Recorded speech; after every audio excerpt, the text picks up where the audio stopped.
C'est peut-être la dernière chance pour aboutir à un accord mondial contraignant contre la pollution plastique. À Genève s'ouvre mardi, et ce jusqu'au 14 août, un dernier cycle de négociations cruciales. Objectif, encadrer la production et l'usage des plastiques à l'échelle planétaire. Avec nous en duplex depuis Genève, Joël Hérin, chargé de campagne pour Greenpeace.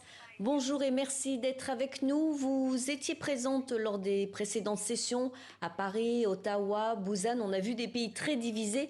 Qu'en est-il aujourd'hui? Est-ce que les négociateurs ont une chance de s'accorder? Alors bonjour, la question en fait elle est surtout est-ce qu'on a une chance d'avoir un accord ambitieux ici à Genève? Je ne vais pas vous le cacher, les négociations elles vont être difficiles, il y aura beaucoup de discussions, il y a une série de questions litigieuses qui doivent encore être discutées. Par exemple, est-ce qu'on va interdire certains produits plastiques problématiques comme les plastiques à usage unique ou les produits chimiques dangereux? Est-ce que l'on va réduire la production de plastique, c'est-à-dire agir à la source? Il y a toute une série de questions, comme aussi les questions du financement, de la mise en œuvre du traité.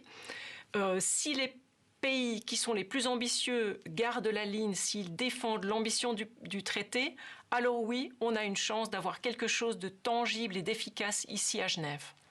Si rien n'est fait, la consommation mondiale de plastique pourrait tripler d'ici 2060 selon les projections de l'OCDE. Quelles sont les mesures urgentes à prendre et quels sont les freins, les lobbies ? Alors, si l'on veut réellement protéger la santé humaine, protéger nos communautés, protéger la biodiversité et aussi le climat, il va falloir réduire la production de plastique, c'est-à-dire agir à la source. Il va falloir éliminer les emballages à usage unique et éliminer les produits chimiques dangereux. Il y a une série de pays qui sont susceptibles de bloquer les avancements, de bloquer les négociations. Ce sont par exemple les pays producteurs de pétrole ou producteurs de produits pétrochimiques. Vous avez aussi une présence énorme de lobbies. Lors de la dernière session de négociation à Busan, il y avait plus de 221 lobbyistes de l'industrie des combustibles fossiles qui étaient présents. Et cela représente, s'ils constituaient une délégation, cela aurait été la plus grande délégation, une délégation plus grande que celle des pays européens, de l'Union européenne, avec l'ensemble de ses États membres. Et donc, ce qui est très important ici, c'est que les gouvernements défendent l'intérêt des populations et non l'intérêt des pollueurs. Et justement, expliquez-nous quelles sont les principales conséquences de la pollution plastique pour les humains, l'environnement, la biodiversité ? Alors on en entend parler de plus en plus. Les plastiques, les microplastiques, ils sont dans l'air que nous respirons, ils sont dans l'eau que nous buvons, ils sont dans les aliments. On les a trouvés dans tous les écosystèmes de la planète, même dans les endroits les plus reculés, jusque dans les glaciers, dans le fond des océans. Donc les conséquences sur la biodiversité, on les a vues de plus en plus.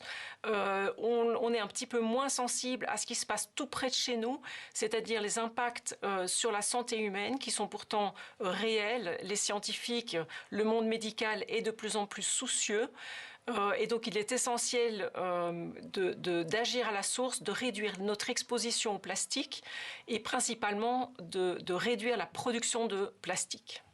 Greenpeace parle du besoin d'un traité fort contre les plastiques. Qu'est-ce que ça veut dire concrètement? Quelles sont les lignes rouges pour vous? Alors il est essentiel que le traité s'adresse à l'ensemble du cycle de vie du plastique. Cela commence à la production jusqu'à l'élimination.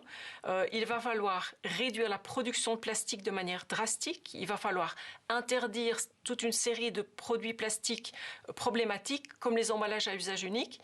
Il va falloir éliminer les produits chimiques dangereux qui sont présents dans les plastiques. Il faut aussi un mécanisme de financement qui va permettre de mettre en place le traité et qui va faire en sorte qu'aucun pays ne reste en arrière. Il faut aussi assurer une transition de cette société du tout jetable dans laquelle nous vivons maintenant vers une économie bas carbone de la réutilisation. Ça, ce sont quelques éléments qui doivent absolument faire partie de ce traité pour qu'il soit efficace pour réduire la pollution plastique. Merci beaucoup Joël Hérin pour cet entretien.